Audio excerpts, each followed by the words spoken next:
We're talking all about moving from owner operator to creator founder if you want to scale your business. In the last episode, we talked about making that shift and starting to think about the identity of who you want to be, how you want to create, and why you're actually doing this. And so this is the second part of the last episode, where today we're talking about the 5 different behaviors that creator founders need and how you need to start to shift the way that you show up and the things that you focus on. Let's talk about the 5 behaviors that the creator founder identity is built on. The first one is that you're studying your industry. You know what conversations that your clients are having, what's shifting, what questions keep coming up for them. Your content feels current and relevant because you're genuinely paying attention to the market, not just delivering to existing clients. And so when you are an owner operator, I feel like you stay in your zone of genius, you stay in what you already know. A creative founder is now creating around what is happening in the market, how their ideal client maybe needs to be thinking or moving based on what's going on. And so you're going from stagnant information and expertise, which is still valuable, but it's not as attractive as somebody who can talk about what's going on right now in the space, because the information is available readily. Good opinion is not. Secondly, you collect, not just create. And what I mean by that is you're collecting every client question, every DM, every moment on a call where somebody says something that really lands, that you can now use as content. Obviously, we're maybe not talking about who the client is, but one of my projects in Claude is client research information questions. And so coaching calls, group coaching calls, things that I'm seeing in the market, comments on competitors' posts, anything like that, I can take and put in there so that whatever I'm creating is coming from current information of my ideal client.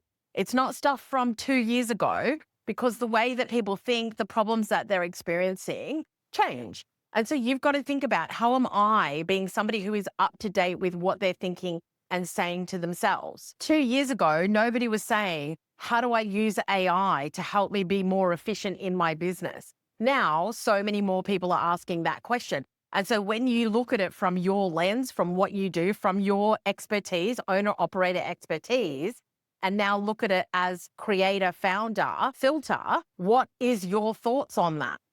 Is it relevant to your market? Is it a question your ideal clients have? Or are they not talking about it? There's so much happening in the market right now that you really need to be on top of what it is that your clients are laying awake at 2:00 in the morning thinking about. What are the questions that they're putting into their AI that you could be a source of information on, or you have an opinion on? The third behavior of the creator founder is that they always protect their creation time. And I think that this sounds simple, but it's probably one of the areas that most people fall down, because here's what happens when you're still in owner operator mode. Is that you create in the gaps, you create maybe if you have some time, you post when you have a spare moment, you might film a video if a client cancels, and you'll write a caption when everything else on your to-do list is finally done. And if you're somebody that thinks, oh, I'll create in the gaps, this is probably where you are having issues, because it's really easy for us to constantly be busy, especially when you're in owner operator mode. You're like, I'm sure that there's another thing on my to-do list that I have to do. And to be honest, you'll probably find something else if you're not prioritizing content, if you're not thinking about the fact that that is how you're going to be attracting new clients in. It's just a different way of thinking. And because there are rarely any gaps, there's always something that's more urgent. There's something that's more comfortable for you to do, more productive, sitting there ready to fill that. An email you need to reply to, a meeting you need to prepare for, something you need to faff around on AI about. But this is what the creator founder does that makes all the difference. They put the creation time in their diary. They know that this is absolutely a priority in their business because they understand what it's actually doing. Is that it's building your authority, it's building your audience, it's building your brand. It's helping clients decide that you're for them. And the creative founder puts creation in their diary as if it's client time. And this is something I have said for 10 years. I heard it a long time ago. Treat your business like your best client. And so when you're creating for your business as an afterthought, you're not treating your business like your best client, are you? And the thing is that even if you are moving into creative founder, you're not always going to feel like it. I don't always feel like creating content, but I know why I do it. It's like reconciling my finances. Is that the most fun thing to do? Absolutely not. But I put it in my diary and I do it because I'm a business owner and I know that it has to be done.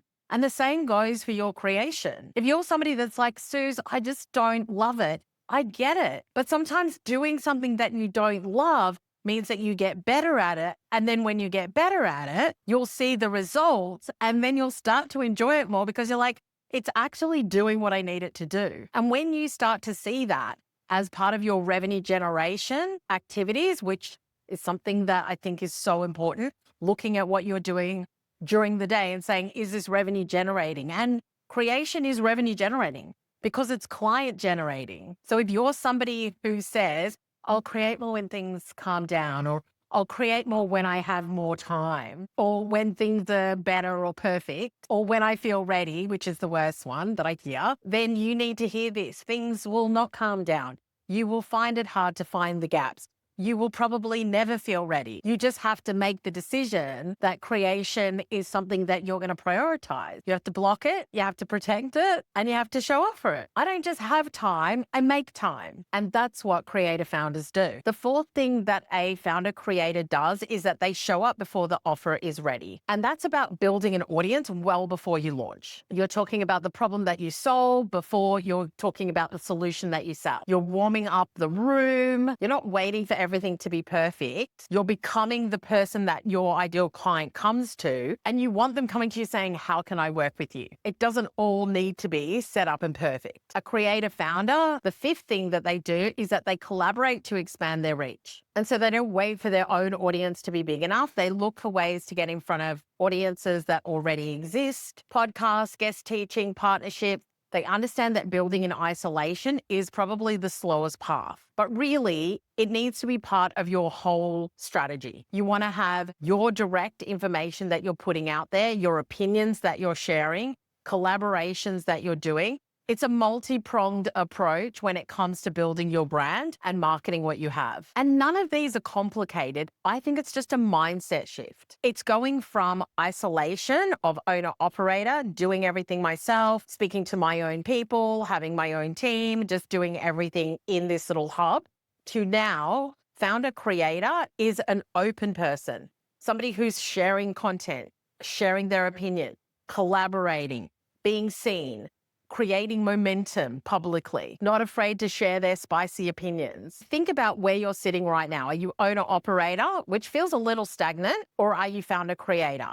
Because in 2026 and beyond, that's where you need to be. And the second part of this that I really want to talk about is that you are not going to show up as a creative founder until you make the decision that is now your identity. And what do I mean by that? Is that you are not going to put it in your calendar that you're going to be creating, making time to do it like I am right now, making it a priority, planning for it, putting it out there. If I don't see myself as somebody who creates videos, I'm not going to create videos. If I don't see myself as somebody who creates content on a daily basis and book it into my diary, and it is just, that is what I do, because it is part of my identity. But if you do not bring that into your identity and make the move, you're never going to do it. And I say this all the time, is that you don't become a gym girly the first time that you go to the gym. You have to go regularly every week to now have the identity of, I am somebody who goes to a gym. It's the whole thing of 21 days to create a habit. I feel like it's 21 days to create a habit, 21 days to create an identity. It is something that you're going to decide to do. You're going to make sure that you're showing up, you're doing it, you're planning for it, you're doing everything that you can. So if I wanted to go for walks more, I lay my clothes out and I make a decision that before I get online, I'm going to go for a walk. Or when I get to the end of my day and I finish up at whatever time, 3 o'clock, I'm going to go for a walk. I'm going to take my dog for a walk. I'm going to do whatever I need to do because now I have decided that is part of my identity. I am a person who does that. And creator founder is an identity. It is making a decision that you're shifting from owner operator to creator founder. And therefore, what you need to do is you have to push yourself. Yes, it's uncomfortable. Yes, it's hard, but you've made the decision. I am going to do this. And so if I'm going to do this, this is who I need to be now. And even though it's going to take 21 days, even though it's going to take however long, I am going to make sure that I'm doing it. So really ask yourself, if you want to do something, but you're not doing it, no amount of tactics or strategies is really going to help you unless you decide that you're going to be somebody who does that thing. And then once you decide that you're the person who does it, then at least you're maybe looking for new strategies with the intention that 100% I am in this. I am going to do this. I am going to create this. So right now, it's just about being really honest with yourself and asking, am I a strategy hunter? Am I constantly pivoting to new approaches? Am I waiting for the silver bullet? Or am I making a decision that this is who I'm going to become? I'm shifting my identity. I'm doing the work to shift the identity by doing things imperfectly and showing up as that person before it's ready, before it's perfect, before I've sorted everything out. And we already know that it's going to feel uncomfortable, and sucking it up and being okay with it. Because if you want to go from one-on-one to one-to-many, it's absolutely possible. The workshops, the group programs, the digital products, the offers that keep working for you, even when you're not around.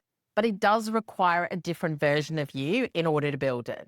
And it's not about being louder or more polished, just a version of you and an identity that you're willing to show up and do the work. So if this landed for you, then make sure that you follow, that you subscribe, and that I would love you to share it as well.